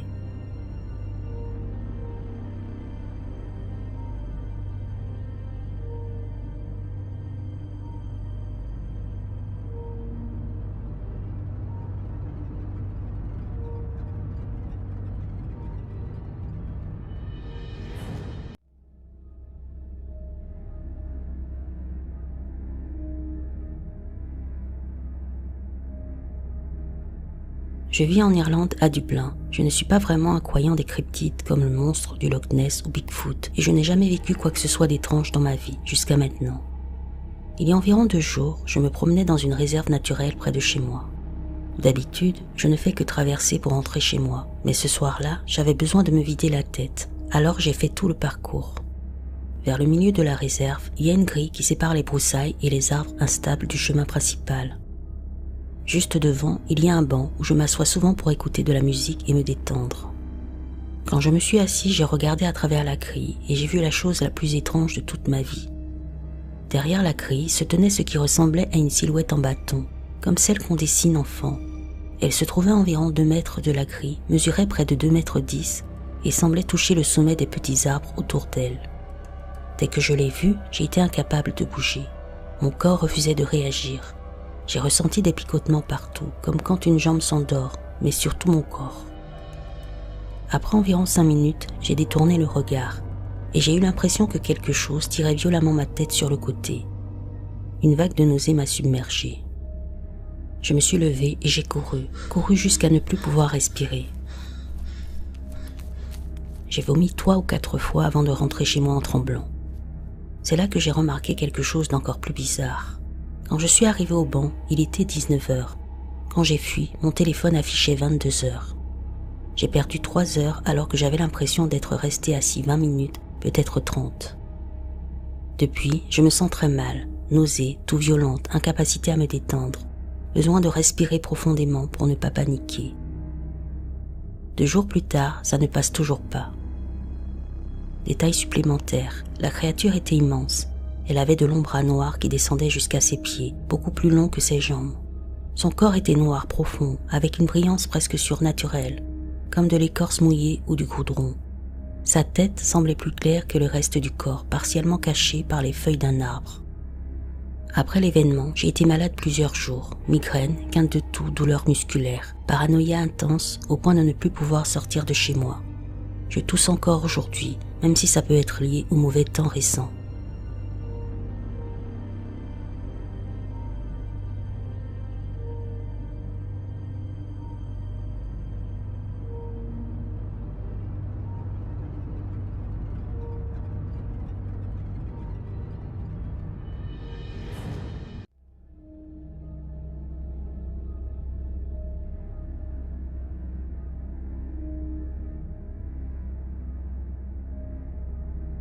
Je vais commencer par dire que j'ai toujours été une grande adepte des théories du complot. Je vis en Alabama, je suis passionnée d'observation du ciel et de chasse aux phénomènes aériens non identifiés. J'ai entendu parler des cryptides, j'y ai toujours cru un peu, mais dans ma tête c'était du genre « ouais, c'est fou, mais ça ne m'arrivera jamais à moi ». Ce soir, je voulais passer un moment en tête-à-tête avec mon mari, loin des enfants, pour regarder les étoiles, peut-être voir la Voie lactée, etc. J'ai trouvé un endroit isolé, sans aucune pollution lumineuse, au fin fond de la forêt nationale de Mankato, à 1 heure de route, donc j'ai décidé qu'on irait. On arrive sur place et c'est noir. Pas une seule personne, pas un magasin, pas un lampadaire. Juste la forêt, une route sinueuse, des arbres partout. Le GPS nous fait tourner sur une route à sens unique, longue, sans aucun endroit où s'arrêter, juste de la forêt dense des 2 côtés. Dès qu'on s'engage sur cette route, on a tous les 2 un mauvais pressentiment. Mon mari est d'habitude celui qui me dit que je me fais des films ou que mon anxiété parle. Il ne croit jamais au surnaturel. Mais là, même lui a dit que quelque chose clochait. Peu après, on commence à voir des boules de lumière blanche dans les arbres. Je trouvais ça cool et inoffensif, mais plus on avançait, plus le malaise grandissait. Puis, à environ 3 mètres devant nous, une boule de lumière blanche apparaît en plein milieu de la route, à hauteur des yeux, clignotant comme un signal. Mon mari devient nerveux et dit « Tu vois ça? C'est quoi ce truc ?» J'ai essayé de trouver une explication rationnelle, rien. On continue, la lumière disparaît. Juste après, de mon côté passager, on voit une rangée d'arbres immenses, complètement brisés, écrasés, comme si quelque chose de gigantesque était passé par là. Le malaise empire. Et juste après, toujours du même côté, on voit une silhouette immense, peut-être 2,20 mètres, avec des yeux lumineux, debout dans l'obscurité. Elle disparaît dès qu'on la remarque. Mon mari sursaute et dit « Tu as vu ça ?» On arrive à notre spot. Aucun de nous ne se sent en sécurité pour sortir de la voiture. On ouvre juste le toit ouvrant et les fenêtres. Mon mari éclaire autour avec la lampe fixée à son arme, tellement il faisait noir. Moi je regarde les étoiles, et c'est là que ça arrive. Un silence étrange tombe sur la forêt, puis un sifflement volontaire, clairement pas humain, mais pas animal non plus, un son qui ne devrait pas exister. Mon mari me regarde, les yeux écarquillés. « Tu as entendu ça ?» Puis le sifflement revient, beaucoup plus proche, beaucoup plus fort, mais pas humain, pas animal, quelque chose entre les deux. Là, je le regarde et je dis « Ne parle pas de ça, démarre, on se casse maintenant. » On remonte les fenêtres et on dégage à toute vitesse. J'ai prié tout le trajet du retour, j'étais terrifiée. Je ne sais pas ce que c'était, mais j'ai retenu une chose, ne jamais aller dans une forêt nationale la nuit. Je n'y retournerai plus jamais.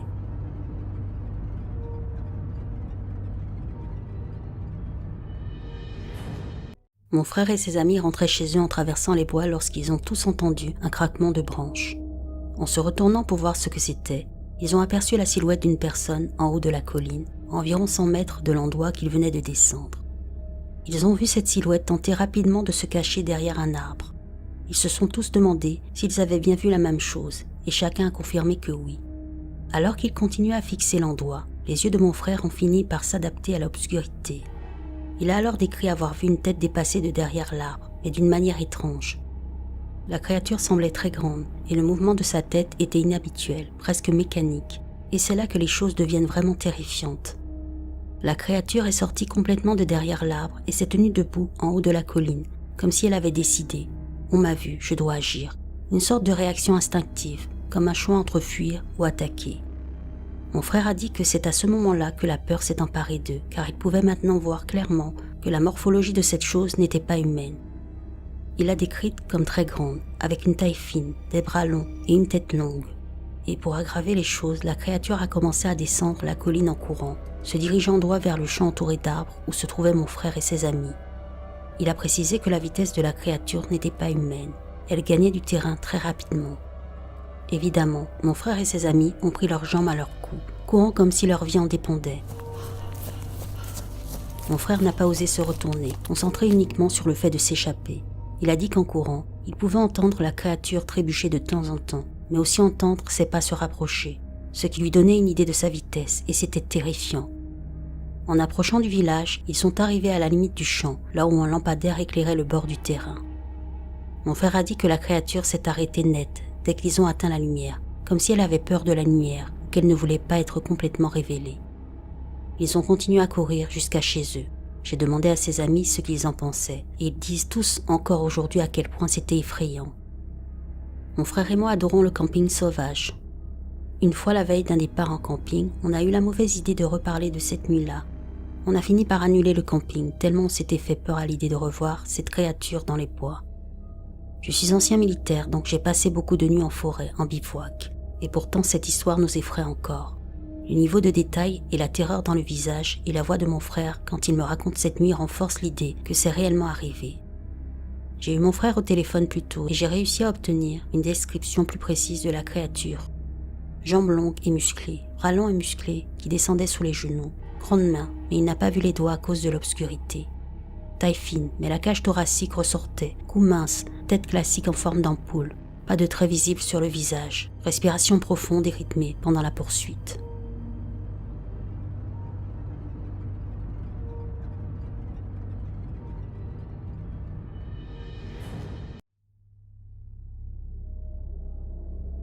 Je vis à Dublin, en Irlande. Je ne suis pas vraiment du genre à croire aux cryptides, comme le monstre du Loch Ness ou Bigfoot. Et jusqu'à récemment, je n'avais jamais vécu quoi que ce soit d'étrange ou d'inexpliqué dans ma vie. Mais il y a 2 jours, quelque chose s'est produit qui me hante encore. Ce soir-là, j'ai décidé de faire une promenade dans une réserve naturelle près de chez moi. D'habitude, je ne fais que traverser le sentier principal pour rentrer. Mais cette fois, j'avais besoin de me vider la tête. Il était environ 19h, le ciel était couvert et une légère brume flottait au-dessus des arbres. L'air était doux, presque trop calme. J'ai pris le chemin complet, celui qui contourne la réserve et passe par une vieille grille en fer forgé. Cette grille sépare le sentier entretenu d'une zone plus sauvage, envahie par les broussailles et les arbres instables. Juste devant, il y a un banc en bois, un peu abîmé sur lequel j'ai l'habitude de m'asseoir pour écouter de la musique et me détendre. Je me suis installé, j'ai mis mes écouteurs et j'ai regardé à travers les barreaux de la grille. Et là, j'ai vu la chose la plus étrange de toute ma vie. Derrière la grille, à environ 2 mètres, se tenait une silhouette. Elle ressemblait à un bonhomme bâton, comme ceux qu'on dessine à l'école, mais en version géante. Elle devait mesurer près de 2,10 mètres, peut-être plus. Sa forme était fine, presque filiforme, et elle semblait effleurer les cimes des jeunes arbres autour d'elle. Ce n'était pas un humain. Il n'y avait aucun détail, aucun visage, aucune texture, juste une forme noire dressée, immobile. Je suis resté figé, mon corps refusait de bouger. C'était comme si quelque chose m'avait paralysé. J'avais des picotements partout, comme quand on a les jambes engourdies. Sauf que là, c'était tout mon corps. Mon cœur battait fort, mais je ne pouvais pas détourner le regard. Pendant environ 5 minutes, je suis resté là, incapable de bouger. Puis soudain, j'ai senti une pression brutale dans mon cou, comme si quelque chose m'avait tiré en arrière, et une envie de vomir m'a submergé. Je me suis levé d'un bond et j'ai commencé à courir sans me retourner. J'ai couru à travers les sentiers, les branches, les flaques, jusqu'à être à bout de souffle. J'ai vomi 3 ou 4 fois à genoux sur le sol, incapable de comprendre ce qui venait de se passer. Quand je suis enfin rentré chez moi, j'ai regardé l'heure sur mon téléphone. Il était 22h. Pourtant, je me souvenais très clairement m'être assis sur le banc à 19h. 3 heures s'étaient écoulées, 3 heures que je ne pouvais pas expliquer. Depuis cette nuit-là, je me sens horriblement mal. Je tousse sans arrêt, j'ai du mal à respirer, comme si mes poumons étaient compressés. Je n'arrive pas à me détendre, je dois prendre de grandes inspirations pour ne pas paniquer. Et surtout, je n'arrive pas à me sortir cette silhouette de la tête. Je tiens à préciser que je ne prends aucune substance, je ne suis sous aucun traitement et je n'ai aucun antécédent médical qui pourrait expliquer ce genre d'hallucination. Ce que j'ai vu, je l'ai vu, et ce que j'ai ressenti, je ne l'avais jamais ressenti auparavant. Quelqu'un a-t-il déjà vu quelque chose de similaire? Je ne cherche pas à prouver quoi que ce soit, juste à comprendre ce qui m'est arrivé.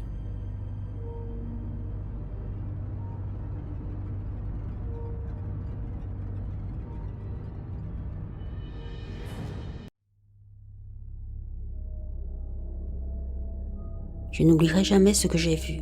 Ça remonte à presque 16 ans maintenant, et je m'en souviens comme si c'était hier. J'avais 14 ans, et j'étais restée éveillée tard avec 2 amis, Ashley et Samantha. Ma maison était le point de rendez-vous pendant l'été, et ce soir-là, nous étions dehors, sur mon trampoline, en train de discuter. Il devait être environ 4 heures du matin. Samantha s'était endormie vers 3 heures, et Ashley et moi continuons à parler. Petite description de mon jardin. En regardant vers l'arrière de la maison, le trampoline était à droite en bas d'une petite colline. En haut de la colline, à gauche, il y avait une terrasse et de chaque côté de la porte arrière, des buissons et des fleurs. Il y avait des arbres tout au fond, mais la colline qui représentait la majeure partie du jardin était recouverte d'une pelouse bien entretenue, sans buissons, ni arbres, ni fleurs, donc on avait une vue dégagée sur tout ce qui bougeait dans cette zone. Il est peut-être utile de préciser.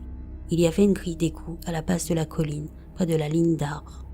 Ashley et moi étions plongés dans une conversation pleine d'angoisse adolescente quand on a entendu un bruissement venant des arbres à notre gauche.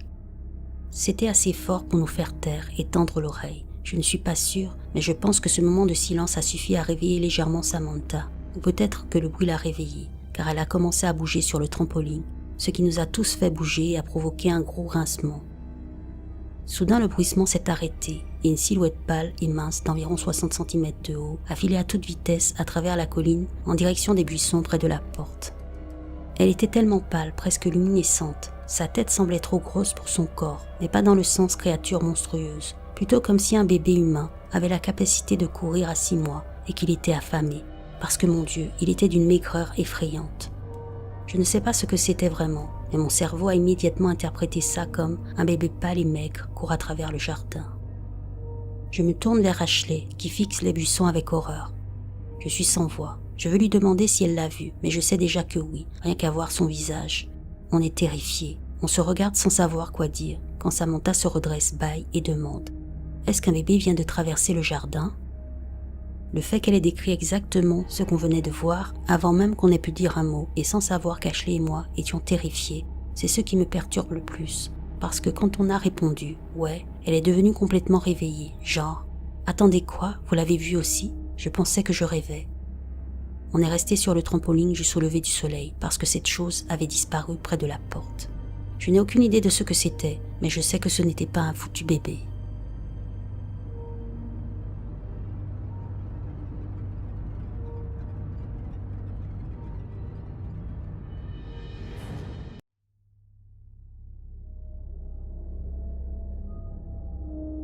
Je vais commencer en disant que moi, 19 ans, et mon fiancé, 19 ans aussi, sommes terrifiés en ce moment.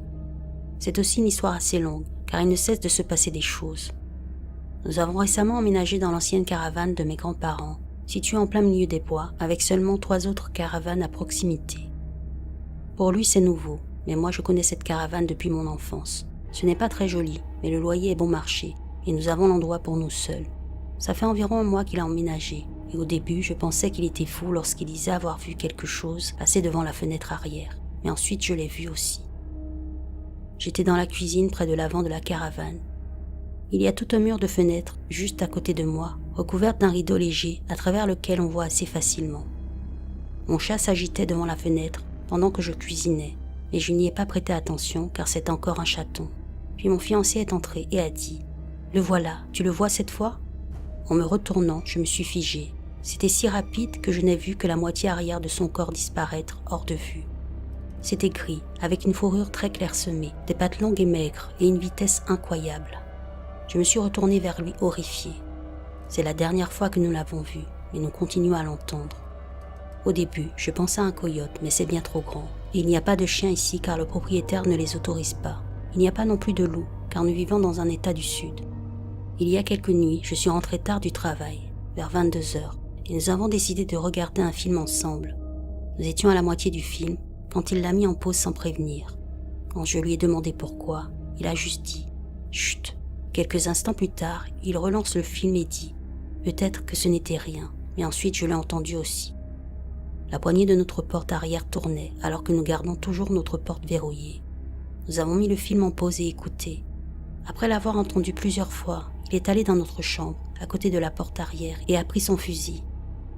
Il a attendu près de la porte, mais n'a rien vu ni entendu. Alors il est revenu dans le salon avec son arme et s'est rassis. À peine assis, nous l'avons entendu de nouveau. À ce moment-là, j'étais en larmes tellement la situation était terrifiante. Il a décidé de sortir pour voir ce que c'était, et j'ai essayé de l'en dissuader.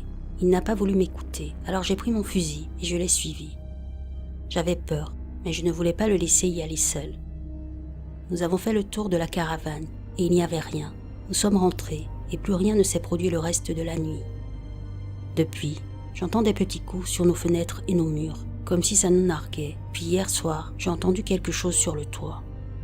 Nous avons un toit en tôle, donc si quelque chose est là-haut, c'est très facile à entendre. Nous perdons le sommeil et nous sommes sur les nerfs 24 heures sur 24, surtout la nuit.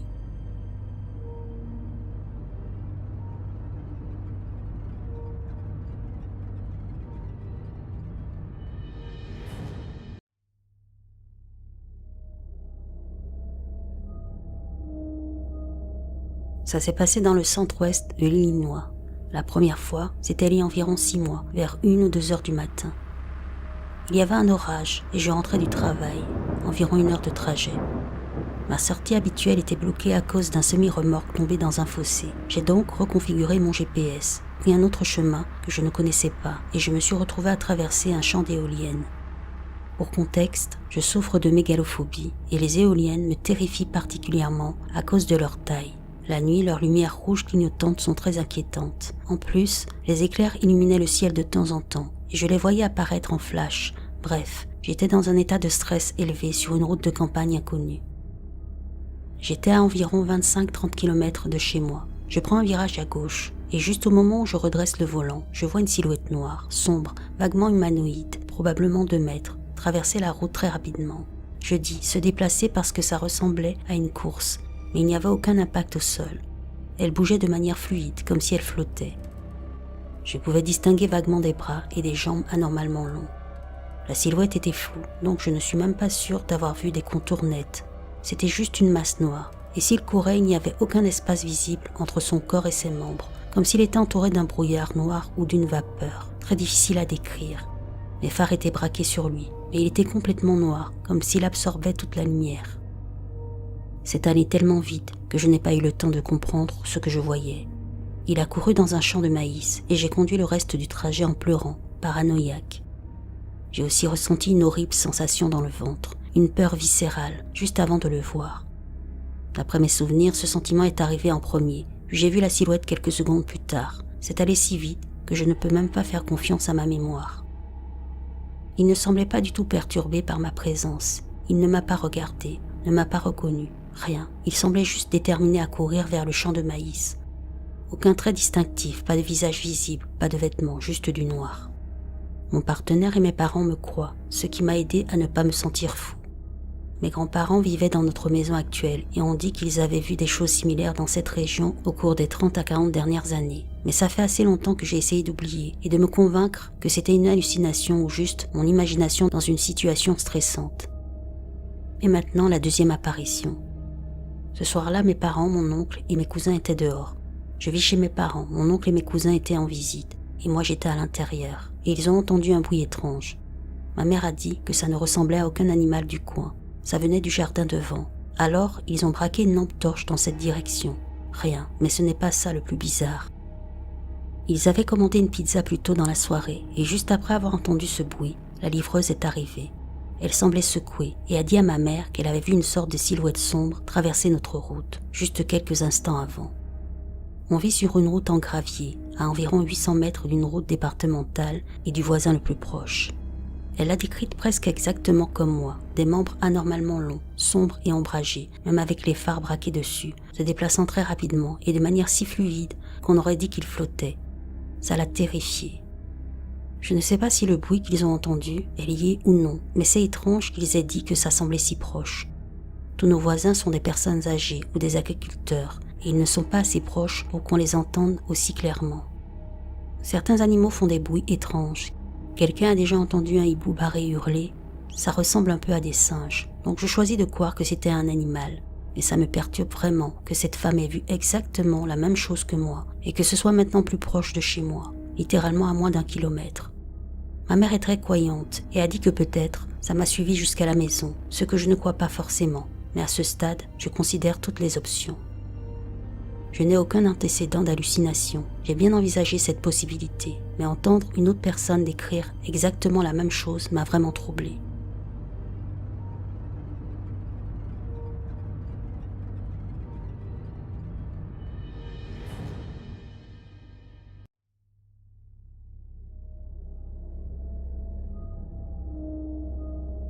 C'est une histoire un peu longue, alors je vais essayer de résumer, enfin pas trop. J'ai acheté un terrain dans le sud-ouest du Texas, en plein cœur des montagnes, près de la chaîne Sierra Diablo. J'étais auparavant chauffeur routier régional, et j'ai toujours adoré cette région. Elle a quelque chose de brut, de sauvage. Alors quand l'opportunité s'est présentée, je n'ai pas hésité une seconde, j'ai sauté sur l'occasion. Il y a quelques années, j'ai décidé d'y passer une nuit seule pour vraiment m'imprégner de l'endroit. J'étais déterminée à vivre cette expérience à fond. J'ai préparé les meilleures fajitas de ma vie. Sérieusement, la viande était parfaitement grillée, les épices justes, et le feu que j'avais allumé dans mon foyer en pierre avec des vieux cactus morts créait une ambiance incroyable.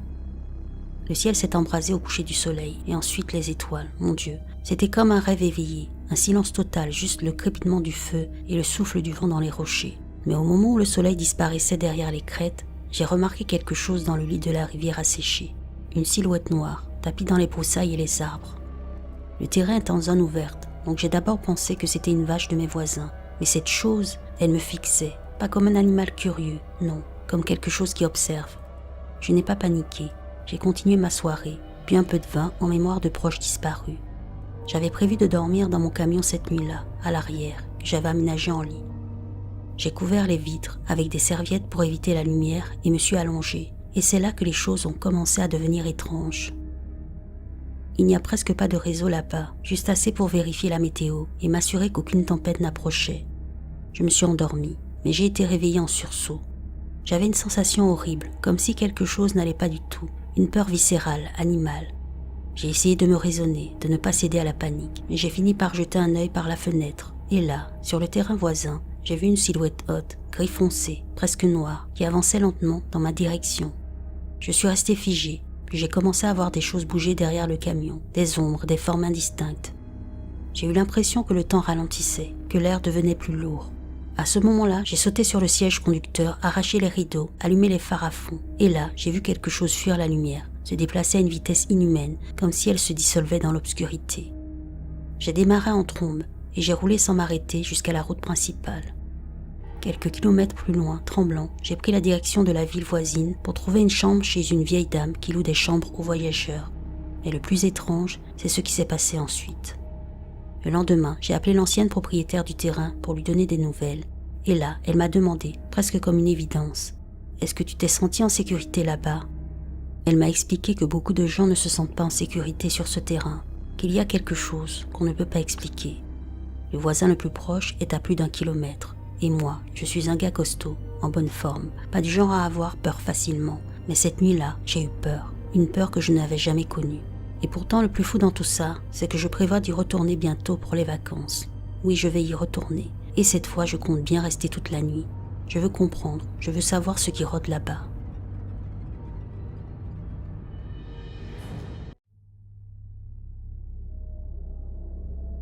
C'était il y a quelques années. On vivait chez ma belle-mère, qui habitait un peu à la périphérie de la ville, dans le désert, sud de la Californie.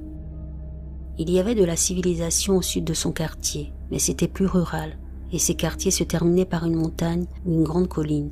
Au-delà, c'était surtout de la nature sauvage. Au bout de notre rue, il y avait un champ où les gens faisaient du tout-terrain et du motocross, et ça surplombait les villes voisines à l'ouest. Vraiment joli et paisible la nuit. Je prenais souvent quelques bières et j'allais là-bas en voiture. Je me garais, je buvais et j'écoutais de la musique, etc. Parce que mon partenaire n'aimait pas trop ma consommation à l'époque. Donc une nuit, je suis garé là-bas, je fais mon truc et dans l'obscurité, environ 30-50 mètres devant ma voiture, je vois quelque chose bouger dans le noir. Je me dis, c'est quoi ce truc? C'était une nuit assez éclairée par la lune.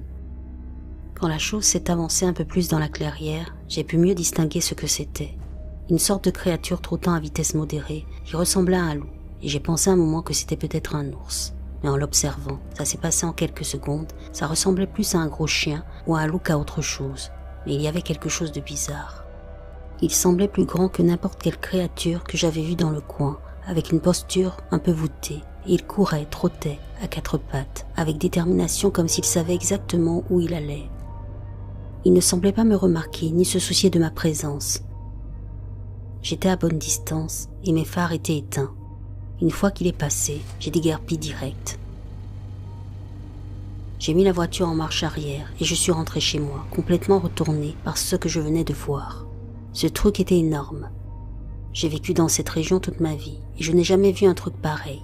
J'ai vu des coyotes et d'autres animaux du désert. Il y a parfois des ours qui descendent des montagnes, mais ça ne ressemblait pas à un ours. Quelqu'un au boulot le lendemain m'a dit que ça pourrait être un dogman. Je sais pas, c'est vraiment bizarre.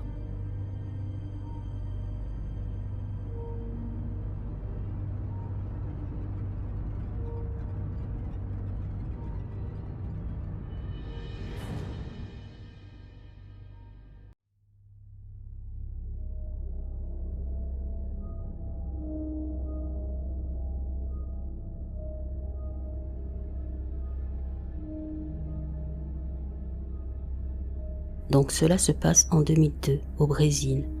Mes amis et moi sommes allés camper dans une forêt de la Mantiqueira, semblable aux Appalaches. Nous étions 7 personnes et chacun avait apporté une arme, pistolet, fusil et machette, au cas où nous devrions nous protéger des bandits ou quelque chose comme ça. Nous faisions semblant de rester 4 jours dans les bois.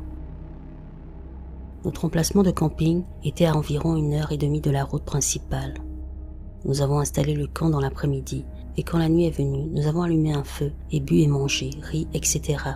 Vers 13h, il a commencé à pleuvoir et notre feu s'est éteint, alors nous avons allumé nos très mauvaises lumières électriques quand ça a commencé. D'abord, le bétail d'une ferme voisine a commencé à faire beaucoup de bruit. Les oiseaux se sont réveillés et ont commencé à crier comme des fous.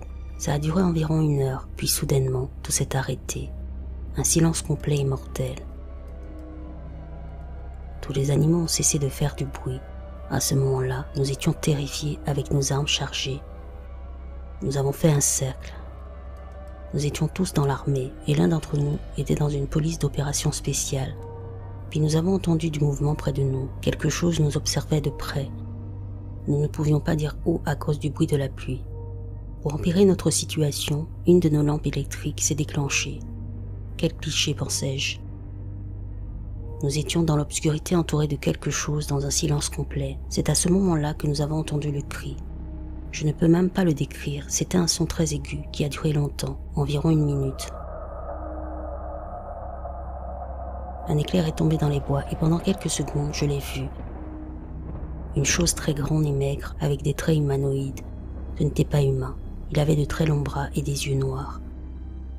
Nous avons ensuite fait nos bagages aussi vite que possible, puis nous avons couru vers la voiture et sommes partis. Je n'ai pas dormi pendant quelques nuits après cet incident.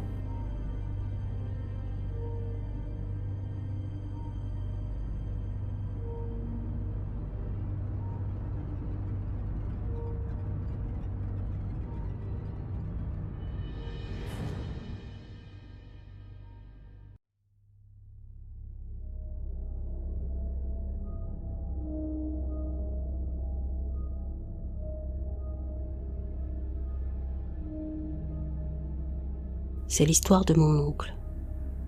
En 1992, il avait environ 60 hectares dans une région reculée de l'est du Tennessee. Sur ce terrain, il possédait un grand étang de pêche traversé par un ruisseau et il laissait ses lignes dehors la nuit pour pêcher de gros poissons-chats. Cet étang était accessible par 2 sentiers de pêche au petit gibier à travers d'épaisses forêts. Il devait se rendre à l'entrée des sentiers depuis sa maison, située près de l'entrée de la propriété, puis marcher environ 800 mètres avec son équipement et rien d'autre qu'une lampe frontale pour s'éclairer. C'était une activité qu'il faisait assez souvent, et mon oncle était un amoureux de la nature, donc c'était son quotidien. Il était également vétéran du Vietnam. Quoi qu'il en soit, ce soir-là de juillet 1992, il est allé à l'étang vers 21h30 pour vérifier ses lignes. Ce faisant, il a entendu un grand plouf et a pensé qu'il s'agissait d'un poisson qui sautait. Il a continué son activité, puis a entendu un grognement sourd et guttural, suivi de ce qu'il a décrit comme un vol de singe, juste de l'autre côté de l'étang. Il faisait environ 70 mètres de large. Plusieurs ploufs ont retenti et il a également entendu un grand fracas dans les bois, à quelques mètres de là, sur sa gauche. Il a raconté avoir immédiatement ressenti une sensation de panique et avoir tenté de visualiser la situation avec sa lampe frontale, mais la source de ces bruits se trouvait derrière un couvert forestier. Il a raconté que la forêt s'était alors réchauffée au son incessant de singes en train de se battre et qu'il avait décidé de laisser tomber son équipement et de courir sur le sentier en direction de son camion. Apparemment, malgré son état d'adrénaline, il entendait des pas sur sa gauche tandis qu'on le traquait. Il a rejoint son camion et s'est précipité sur la route pour rentrer chez lui, qui, attention, se trouve sur la propriété à environ 10 km. Il est rentré, a verrouillé toutes les fenêtres et toutes les portes, a pris une arme et est resté éveillé toute la nuit, vigilant, mais rien de plus ne s'est produit. Il a appelé mon père le lendemain, qui a ri de la situation. Pour mon oncle, ce qu'il a vécu l'a tellement effrayé qu'il a mis son terrain en vente et l'a vendu quelques mois plus tard. Jusqu'à sa mort en 2017, il a toujours soutenu qu'il était tombé sur un groupe de Bigfoot et que ceux-ci avaient manifesté leur territoire pour le chasser. Il n'a plus jamais profité du plein air après ça. Ce n'était pas un homme que je prenais pour un menteur.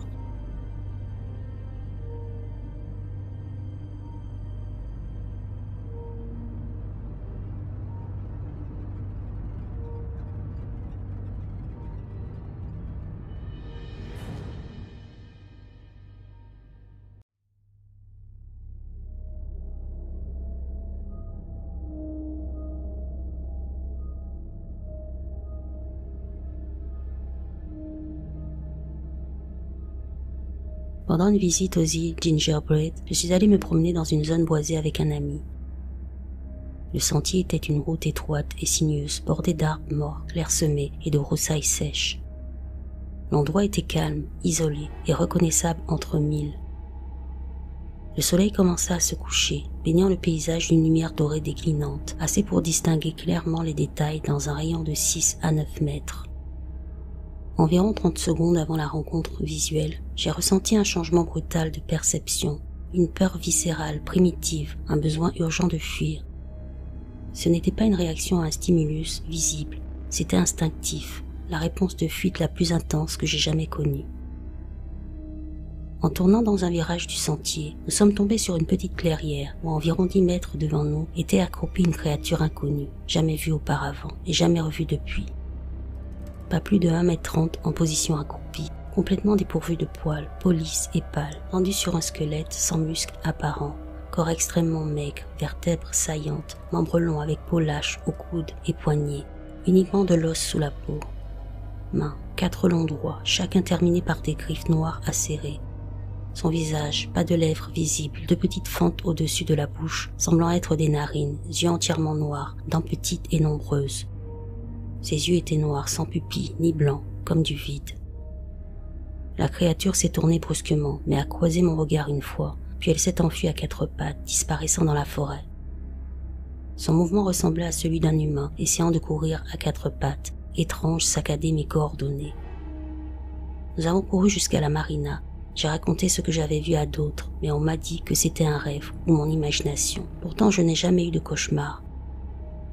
Je n'ai jamais revu cette créature. Je connais bien la faune locale, ce que j'ai vu m'a bouleversé. Je n'ai jamais rencontré un animal ou une entité correspondant à cette description. La créature ne semblait pas agressive. J'ai ressenti une peur intense et un besoin de fuir, mais quand nos regards se sont croisés, j'ai perçu de la curiosité, pas de la menace.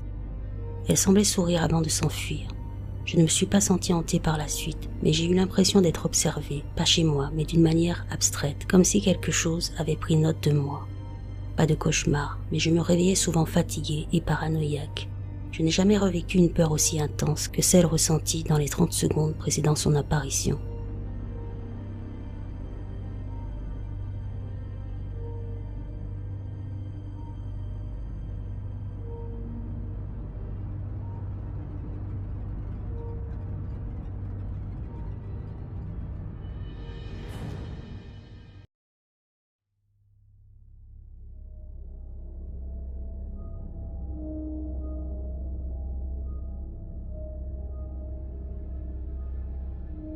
C'est quelque chose qui m'est arrivé en octobre 2020 et je n'ai toujours aucune explication. J'avais un ami chez moi et il repartait. Il était 23 heures, alors je l'ai accompagné jusqu'à sa voiture. On s'est arrêté au milieu de mon allée. On terminait notre conversation et on se disait au revoir. Mon ami me faisait face, donc tourné vers ma maison, et moi je lui faisais face, donc tourné vers la route et mon jardin. Derrière lui, il y a 4 très grands pins dans mon jardin. Pendant qu'il me parlait, je n'arrivais pas à détacher mon regard du 3e arbre, parce que je voyais ce qui ressemblait à une lumière brillante tout en haut, dans l'arbre. Quand j'ai dit « C'est quoi ça ?», mon ami s'est retourné, et au moment où il se retournait pour voir ce dont je parlais, ce que c'était à déployer ses ailes. La lumière brillante que je voyais dans l'arbre, c'était des ailes, et la créature les a battues 2 fois avant de s'envoler à une vitesse incroyable. Mon ami l'a vue seulement au moment où elle s'envolait, donc jusqu'à aujourd'hui, il est convaincu d'avoir vu un ovni, mais moi j'ai vu les ailes. J'ai vu cette chose perchée dans mon arbre, déployer ses ailes et s'envoler plus vite que n'importe quel oiseau que j'ai pu voir. Et ces ailes, pourquoi étaient-elles si lumineuses? Elles semblaient briller, c'était impossible à manquer. Je suis content que mon ami ait été là pour en être témoin, parce que sinon je me serais cru fou. Mais il n'a pas tout vu. Il n'a pas vu que ce qui s'envolait si vite avait d'immenses ailes. Donc vous comprenez mon inquiétude, surtout que j'habite toujours dans cette maison. Et quand j'ai vu cette créature, j'ai ressenti quelque chose de très étrange, comme si elle était là pour m'observer, comme si elle voulait que je la voie. Et dès que j'ai parlé, elle s'est envolée. Depuis, je deviens parano chaque fois que je rentre tard et que je dois marcher seul jusqu'à chez moi. Je suppose que je cherche juste à savoir si quelqu'un a une théorie ou une explication possible sur ce que j'ai vu.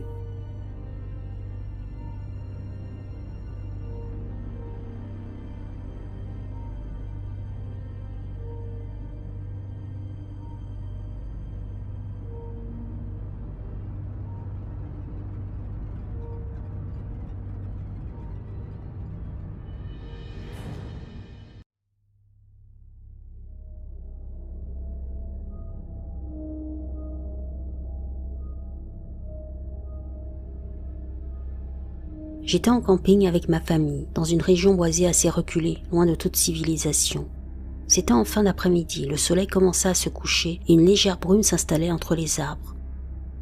Je m'étais éloigné du campement pour aller aux toilettes, pour être honnête, juste derrière les buissons, et c'est là que je l'ai vue. Une créature, pas un animal, pas un humain, quelque chose d'autre. Elle mesurait environ 1,80 m, peut-être plus, et se déplaçait en rampant lentement à travers les sous-bois.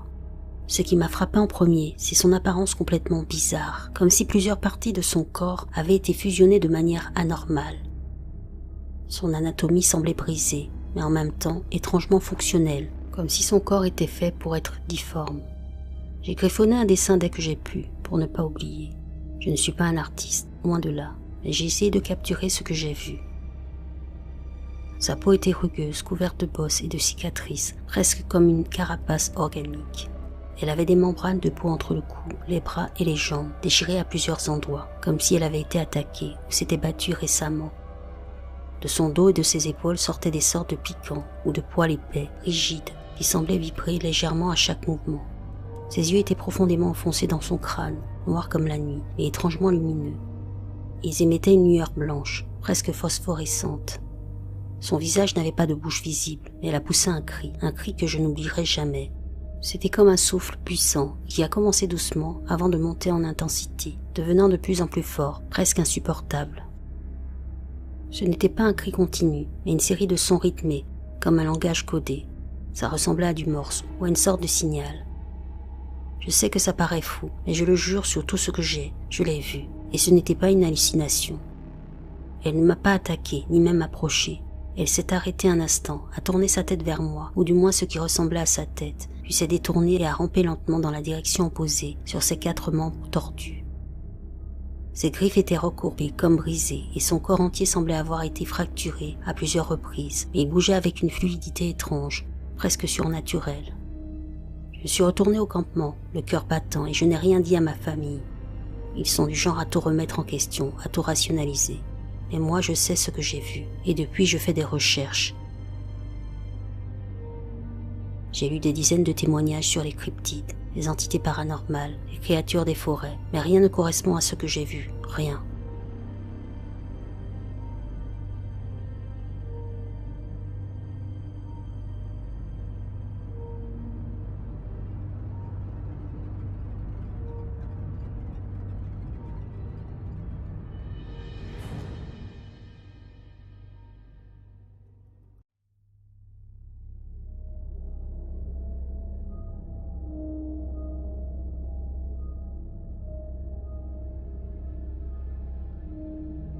Ça s'est passé il y a 6 ans, j'avais 12 ans et je vais avoir 18 dans 3 semaines.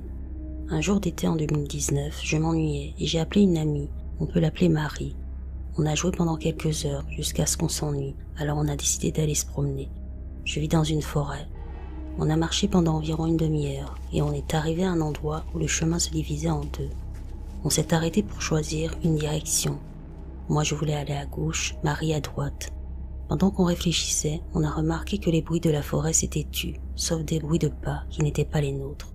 On est resté à écouter et les pas se rapprochaient de plus en plus vite. C'est important de savoir que Marie et moi, on adore tout ce qui est mystérieux et effrayant, donc on est resté par curiosité, et les pas sont passés de la marche à la course, puis se sont arrêtés. On s'est regardé, et au moment où nos regards se sont croisés, une silhouette immense, environ 2 mètres de haut, a surgi entre 2 arbres. Ce n'était ni un animal ni un humain. Il avait une silhouette humaine, mais la moitié de son corps était noire comme la nuit, et l'autre moitié grisâtre et vieille, comme en décomposition. Il n'avait pas de visage, et il avait la peau sur les os, littéralement pas de muscles, juste un squelette enveloppé de peau. Je suis resté figé, incapable de bouger, fixant cette chose. Je n'avais même pas remarqué que Marie avait déjà pris la fuite. Mes yeux étaient rivés sur cette créature, et là, elle s'est mise à courir à 4 pattes. Tous les poils de mon corps se sont dressés. Aucun humain ne peut courir comme ça, et aucun animal ne ressemble à ça. C'est là que j'ai compris qu'il fallait fuir. J'ai couru comme jamais jusqu'à la maison de mon voisin, où Marie s'était réfugiée. La première chose qu'elle m'a dite, c'est « C'était quoi ce truc ?» Mais après toutes ces années, je ne sais toujours pas, et je ne peux plus passer seule à cet endroit du chemin. Et ce n'était ni la première ni la dernière fois que quelque chose de bizarre et effrayant s'est produit dans la forêt autour de chez moi.